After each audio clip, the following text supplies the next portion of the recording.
사도신경으로 우리의 신앙을 고백하겠습니다. 전능하사 천지를 만드신 하나님 아버지를 내가 믿사오며 그 외아들 우리 주 예수 그리스도를 믿사오니 이는 성령으로 잉태하사 동정녀 마리아에게 나시고 본디오 빌라도에게 고난을 받으사 십자가에 못 박혀 죽으시고 장사한 지 사흘 만에 죽은 자 가운데서 다시 살아나시며 하늘에 오르사 전능하신 하나님 우편에 앉아 계시다가 저리로서 산자와 죽은 자를 심판하러 오시리라. 성령을 믿사오며 거룩한 공회와 성도가 서로 교통하는 것과 죄를 사하여 주시는 것과 몸이 다시 사는 것과 영원히 사는 것을 믿사옵나이다. 아멘. 찬송가 65장을 함께 찬송하시겠습니다.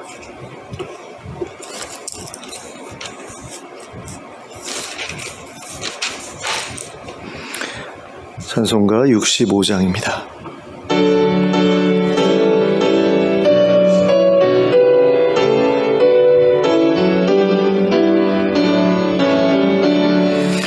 내 영혼아 찬양하라. 주님 앞에 엎드려 구속하신 넓은 은혜 높이 찬양하여라. 할렐루야 할렐루야 영원하신 하나님, 환난 중에 성도들을 구원하여 주셨네. 노하심은 더디하고 인자심 넘치니 할렐루야 할렐루야 신실하신 하나님, 우리 약함 아시는 주 항상 지켜주시고 인자하신 그 손으로 보호하여 주시니 할렐루야 할렐루야 자비하신 하나님, 천사들아 우리 함께 주께 찬양 드리세. 성도들아 모두 모여 주께 경배하여라. 할렐루야 할렐루야 은혜로우신 하나님. 아멘. 찬송가 71장을 함께 찬송하시겠습니다. 찬송가 71장입니다.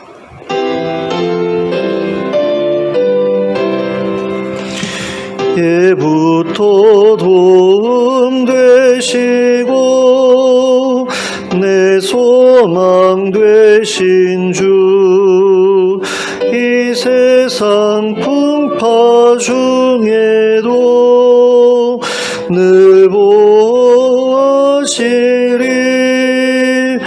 이 천지 만물 있기 전 주 먼저 계셨고 온 세상 만물 변해도 주 변함없도다. 주 앞에 천년 만년이 한날과 같으니 이 세상 모든 일들이 다 잠시뿐이라. 세월이 흘러가듯이 인생은 떠나니 인생 100년 살아도 꿈결과 같도다. 예부터 도움되시고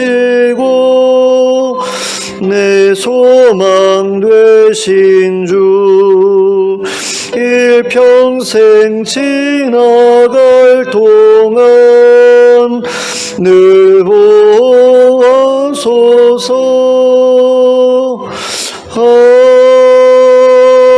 아멘. 예, 하나님의 말씀 함께 보시겠습니다. 사도행전 21장 27절부터 36절까지의 말씀입니다. 사도행전 21장 27절부터 36절까지를 함께 합독하도록 하겠습니다. 시작. 그 이래가 거의 참에 아시아로부터 온 유대인들이 성전에서 바울을 보고 모든 무리를 충동하여 그를 붙들고 외치되 이스라엘 사람들아 도우라. 이 사람은 각처에서 우리 백성과 율법과 이곳을 비방하여 모든 사람을 가르치는 그 자인데 또 헬라인을 데리고 성전에 들어가서 이 거룩한 곳을 더럽혔다 하니, 이는 그들이 전에 에베소 사람 드로비모가 바울과 함께 시내에 있음을 보고 바울이 그를 성전에 데리고 들어간 줄로 생각함이로라. 온 성이 소동하여 백성이 달려와 모여 바울을 잡아 성전 밖으로 끌고 나가니 문들이 곧 닫히더라. 그들이 그를 죽이려 할 때에 온 예루살렘이 요란하다는 소문이 군대의 천부장에게 들리매 그가 급히 군인들과 백부장들을 거느리고 달려 내려가니 그들이 천부장과 군인들을 보고 바울 치기를 그치는지라. 이에 천부장이 가까이 가서 바울을 잡아 두 쇠사슬로 결박하라 명하고 그가 누구이며 그가 무슨 일을 하였느냐 물으니 무리 가운데 어떤 이는 이런 말로 어떤 이는 저런 말로 소리치거늘 천부장이 소동으로 말미암아 진상을 알 수 없어 그를 영내로 데려가라 명하니라. 바울이 층대에 이를 때에 무리의 폭행으로 말미암아 군사들에게 들려가니 이는 백성의 무리가 그를 없이 하자고 외치며 따라가미러라. 아멘. 바울은 예루살렘에 도착한 뒤에 교회 지도자들의 요청에 따라 예루살렘 교회 형제들과 더불어 나시린 서원을 마무리 짓는 정결 예식에 참여하였습니다. 바울이 유대인들에게 율법도 지키지 말고 자식에게 할례도 베풀지 말라고 가르쳤다는 오해를 풀고자 함이었습니다. 그리고 이래가 되어 정결 예식의 기한이 찼을 때에 성전에서 큰 소동이 벌어졌습니다.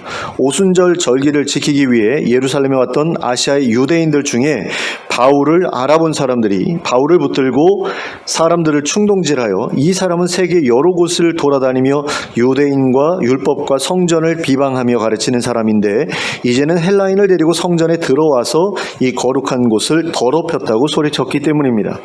그런데 그때 바울은 자신과 함께 정결 예식에 참여했던 4명의 유대인 형제들과 함께 있었을 뿐이었고 헬라인과 함께 있지는 않았습니다. 그러나 아시아에서 온 그 유대인들은 예루살렘 시내에서 바울이 에베소 사람 드로비모와 함께 있었던 것을 보고서는 그를 성전에도 데리고 들어왔다고 착각해서 그와 같이 떠들어댔던 것입니다.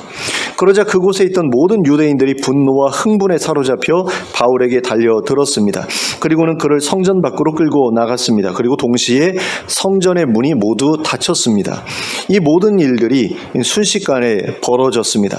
유대인들이 보여준 이러한 즉각적인 반응을 통해 우리는 유대인들이 성전을 얼마나 거룩한 곳으로 여겼는지 또 이방인들을 얼마나 부정하게 여겼는지를 알 수 있게 됩니다. 유대인들에게 있어서 이방인들은 이방인의 뜰에서 매매되고 있었던 소나 양이나 비둘기 같은 재물보다도 더 부정한 존재로 여겨지고 있었던 것입니다. 그런데 그런 부정한 이방인을 거룩한 성전으로 끌어들였다면 그 사람은 하나님을 모독하고 성전을 모독한 죄인으로서 사형에 처해야 마땅했습니다. 그래서 그들은 당장에 바울을 성전 밖으로 쫓아내서 때려 죽이려고 하였습니다. 32절을 보시면 천부장이 군인들을 데리고 그곳으로 달려갔을 때에 유대인들이 바울치기를 그쳤다고 기록하고 있는 것을 볼 수 있습니다. 그런데 여기서 치다라고 번역하고 있는 단어는 주먹으로 치다 또는 연장으로 치다라는 의미를 가지고 있습니다. 그러므로 그들은 바울을 주먹으로 때려 죽이거나 아니면 돌로 쳐서 죽이려고 했던 것으로 생각할 수 있는데요. 그런데 성전 주변에서 사람을 내려 찍을 만한 돌을 찾기는 쉽지 않았을 것이기 때문에 아마도 주먹으로 때려 죽이려고 했던 게 아닌가라는 그런 생각을 하게 됩니다. 그런데 여기서 또 한 가지 생각해 보아야 할 것이 있습니다. 그것은 이 사람들이 바울을 죽이려고 했을 때 성전에서 끌고 나갔다라는 것입니다. 그리고 그 다음으로 또 생각해 봐야 될 것은 그가 끌려 나가자마자 성전 문을 닫아 걸었다는 것입니다. 그렇다면 그 이유는 과연 무엇이었겠느냐라는 것을 우리가 한번 생각해 볼 필요가 있다는 거죠. 첫째로 사람들이 바울을 죽이기 위해 성전에서 끌고 나갔던 이유는 바로 성전이 거룩한 곳이었기 때문입니다. 그래서 거기서 사람을 죽인다라는 것은 그들에게 있어서 있을 수 없는 일이었던 거죠. 그래서 바울을 죽이기 위해서 죽일 수 있는 장소로 끌고 나간 겁니다.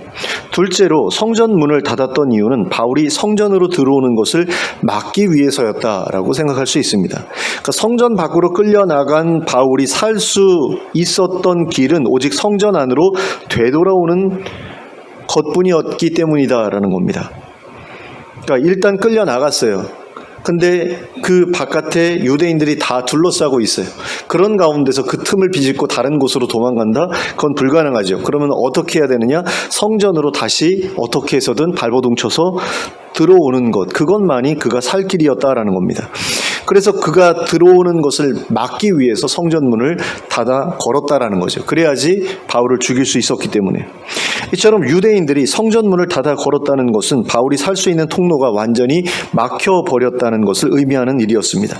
그런데 그런 상황에 있던 그를 구출하러 왔던 사람이 있었습니다. 바로 로마군의 천부장이었습니다. 그는 아마도 성전 근처에 있던 안토니아 요새라고 하는 로마군의 주둔지에 머무르고 있었던 것으로 보입니다. 안토니아 요새는 성전과 거의 인접하여 세워져 있었는데요. 성전을 위에서 내려다볼 수 있을 정도로 높은 지대에 위치하고 있었습니다. 그래서 그곳에 있었던 로마군들은 성전에서 일어난 소동을 즉시로 확인할 수가 있었던 거죠. 그래서 바울에 대한 폭행 사건이 벌어졌을 때 로마군이 곧바로 그 일을 발견하고 그곳으로 달려올 수 있었던 겁니다. 그리고 로마군의 천부장이 부하들과 함께 달려왔을 때 유대인들은 바울을 치던 것을 중단했습니다. 아무리 바울이 죽을 만한 죄를 지었다고 하더라도 로마 군인들이 보는 앞에서 바울을 죽일 수는 없었기 때문입니다. 그러니까 살인이 되는 거죠. 그럼 자기도 죽어야 되는 건데 그깟 죄인 하나 죽이겠다고 자기도 사형당하는 건 말이 안 되잖아요. 그래서 그 일을 중단을 하죠.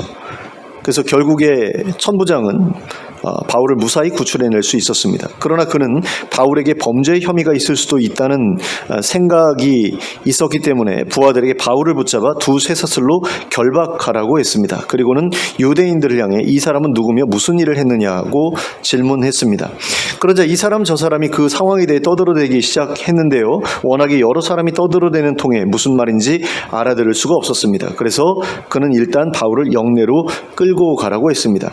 근데 유대인들이 바울이 로마 군인들에게 끌려가는 중에도 바울을 계속해서 린치를 했던 것을 보게 됩니다. 그래서 결국에 층대에 이르렀을 때쯤에는 로마 군인들이 아예 바울을 들쳐매고 옮겨가야 했다라고 말하고 있는데요. 이것을 보면 이 사람들이 얼마나 성전을 소중하게 여겼는지를 다시 한번 확인하게 되죠. 그러니까 이방인들을 성전에 데리고 들어왔다. 그것만으로도 이놈은 죽여야 돼. 라고 그렇게 생각을 했는데 이 사람이 지금 로마군에 의해서 끌려가고 있는데도 불구하고 계속해서 어떻게든 한 대라도 때리려고 이렇게 달려드는 사람들이 달라붙었다라는 것은 그들이 이 성전을 더럽힌 그 범죄자에 대해서 얼마나 강한 그런 증오심을 품고 있었는가 하는 것을 우리에게 알려주는 그런 모습이라고 할 수 있겠습니다.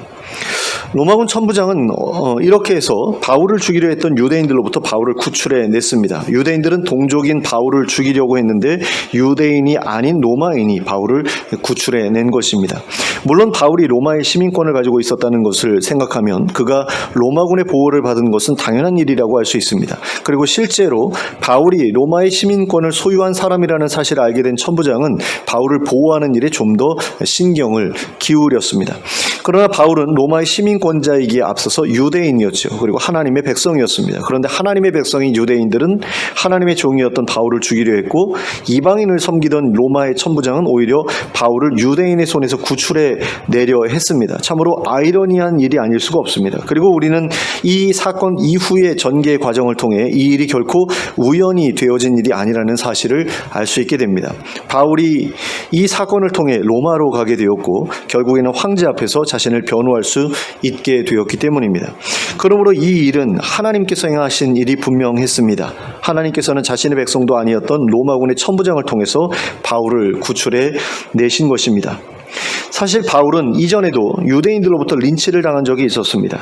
그가 루스드라에 머물고 있을 때 안디옥과 이고니온에서 쫓아온 유대인들에게 돌로 맞아 거의 죽음에 이르렀던 적이 있었습니다. 그리고 그를 돌로 쳤던 사람들은 그가 죽은 줄로 알고 시내 밖에다 내다 버리기까지 했습니다. 어떤 사람들은 바울이 그때에 실제로 죽었었다라고 말하기도 합니다. 근데 어쨌든 간에 그는 다시 멀쩡하게 일어났고 성 안으로 들어가 형제들을 만나본 뒤에 그곳을 떠나죠. 기적이라고밖에 할 수 없는 그런 일이 벌어진 겁니다. 그런데 이번에는 로마군 천부장의 개입으로 인해서 예전과 같은 지경에까지는 이르지 않을 수 있었습니다. 하나님께서 로마군 천부장으로 하여금 바울을 구원하게 하셨기 때문입니다. 그러면 하나님께서는 무슨 이유로 로마군 천부장을 동원해서까지 바울을 지켜주신 것일까요? 하나님께서 바울을 위해 세워놓으신 계획이 있으셨기 때문입니다. 그리고 그 계획을 위해서는 바울이 로마군의 보호 가운데 들어가야 했기 때문입니다. 그러니까 단순하게 생명을 구원하셨다, 지켜주셨다라는 그런 차원을 넘어서 로마군의 보호 가운데 들어감으로 말미암아 로마 황제에게 항소할 수 있게 되었고 또 그래서 로마로 갈 수 있게 되었고 로마 황제 앞에서 자신을 변호할 수 있게 되었다라는 거죠. 그런 모든 그런 과정들을 하나님께서 미리 계획하셨기 때문에 이와 같은 일을 벌이셨다라는 겁니다.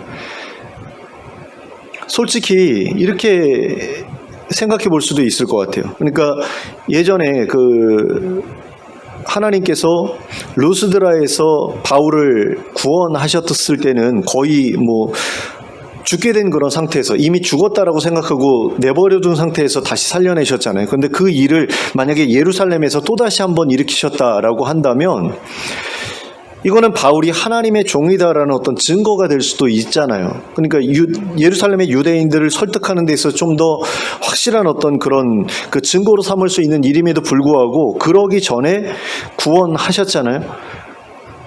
그럼 어떤 면에서는 좀 아쉽게 생각할 수도 있는 거죠. 아예 죽었다가 살아나면 예수님처럼 죽었다가 살아나서 멀쩡하게 활동하는 것을 보면 저 사람은 우리가 함부로 건드리면 안 되겠구나. 그리고 저 사람이 말하는 게 하나님께서 말하라고 하신 거구나. 이런 식으로 유대인들이 반응할 수 있는 여지가 더 많을 것 아닙니까? 그런데 왜 이런 식으로 미리 개입하셨느냐라고 했을 때에는 그 이후에 벌어질 일들에 대한 어떤 계획 때문이었다라는 거죠.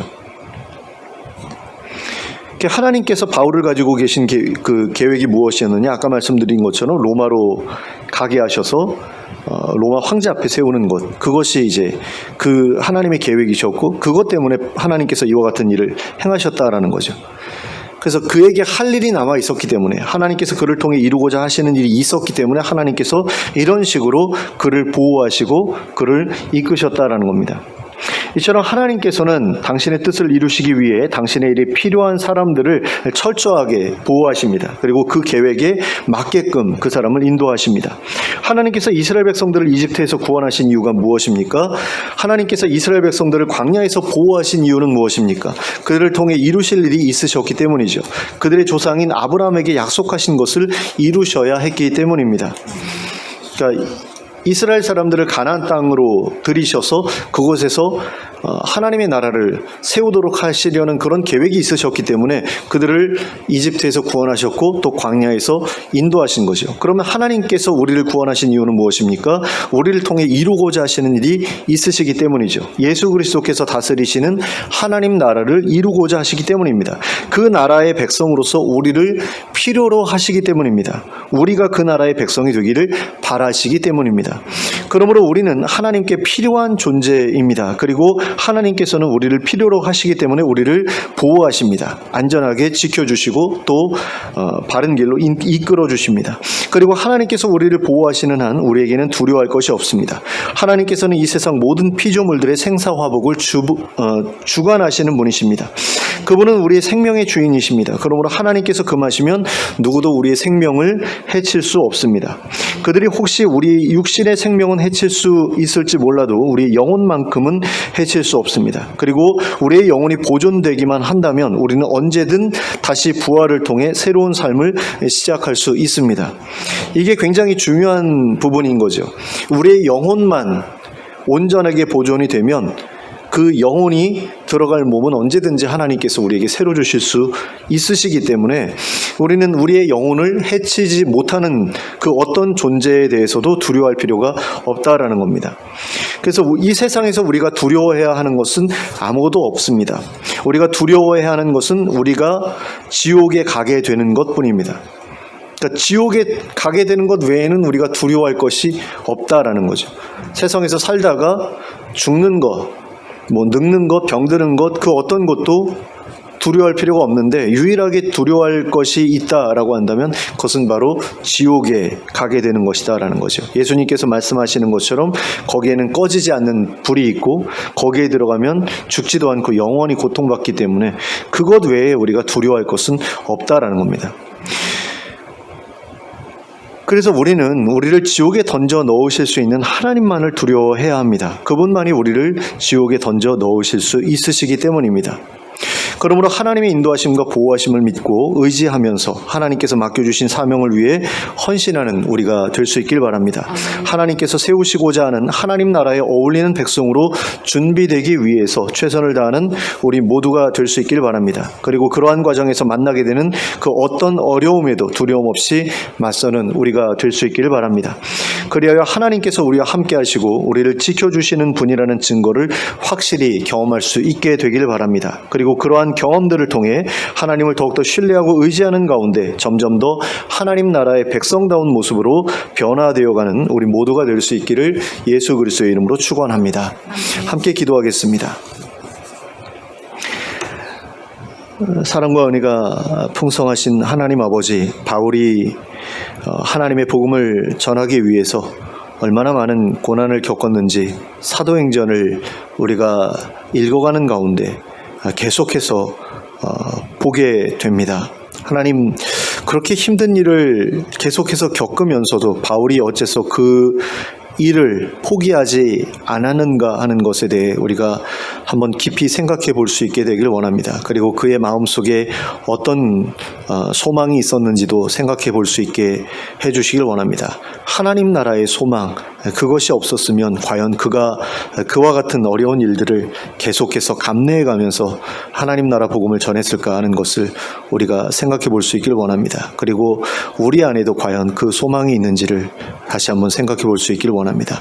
하나님께서 우리를 필요로 하신다는 것을 우리가 기억할 수 있길 원합니다. 하나님 나라의 백성이 필요하기 때문에, 그리고 우리가 바로 그 하나님 나라의 백성 되기를 원하시기 때문에, 그래서 우리를 필요로 하시기 때문에 우리를 결코 그냥 내버려 두시지 않을 것을 우리가 알게 되기를 원합니다. 그것을 확신하게 되기를 원합니다. 그래서 하나님께서 우리를 끝까지 보호하실 것이고 지켜주실 것이고 또 인도해 주실 것을 확신하며 살아가는 우리 모두가 될 수 있길 원합니다. 하나님께서 하나님의 계획을 이루시기 위해서 바울을 얼마나 섬세하게 인도하셨는지를 생각하면서 우리도 그와 같이 섬세하게 인도해 주실 것을 믿을 수 있게 되길 원합니다. 그래서 그 믿음을 가지고 하나님을 계속해서 의지하고 신뢰하는 가운데 하나님께서 맡겨주신 그 일들을 잘 감당해 나가는 저희들 될 수 있기를 원합니다. 하나님 나라의 백성다운 모습으로 점점 더 변화되어 가고, 그래서 하나님께서 그 나라에 들이시기에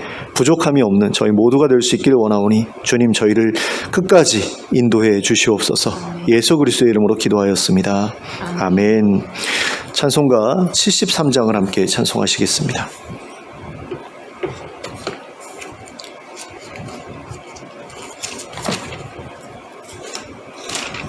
찬송가 73장입니다.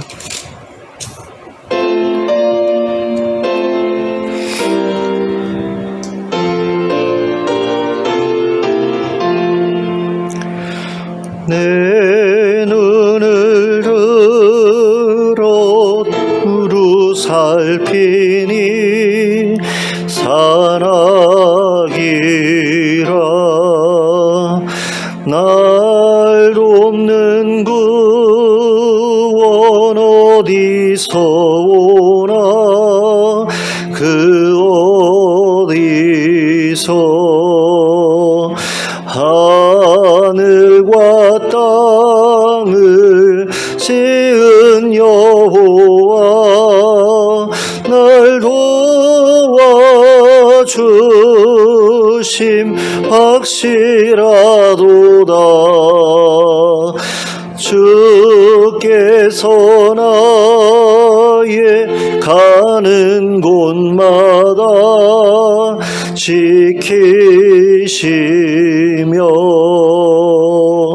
졸지도 않고 깨어 계셔서 기네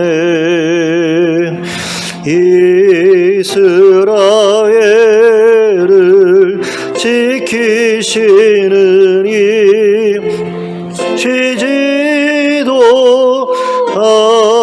않고 살펴주시네.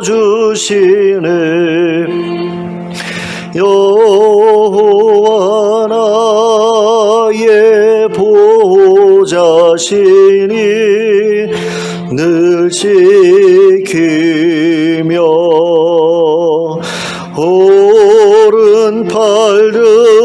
오른팔들로 보호하시고 그늘에네 낮에는 해가 상치 못하며 또 밤에 달이 해치 못하네.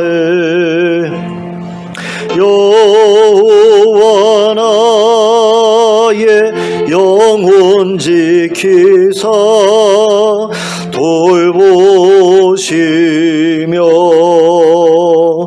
내 모든 죄를 사해 주시고 늘 지키네.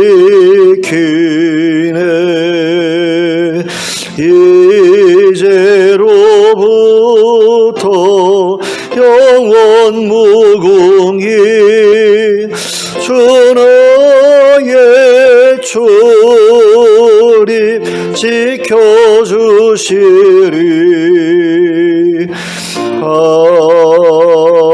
아멘. 주님 가르쳐주신 기도로 예배를 마치겠습니다. 하늘에 계신 우리 아버지여, 이름이 거룩히 여김을 받으시오며 나라가 임하시오며 뜻이 하늘에서 이루어진 것 같이 땅에서도 이루어지이다. 오늘 우리에게 일용할 양식을 주시옵고 우리가 우리에게 죄 지은 자를 사하여 준 것 같이 우리 죄를 사하여 주시옵고 우리를 시험에 들게 하지 마시옵고 다만 악에서 구하시옵소서. 나라와 권세와 영광이 아버지께 영원히 싸움나이다. 아멘.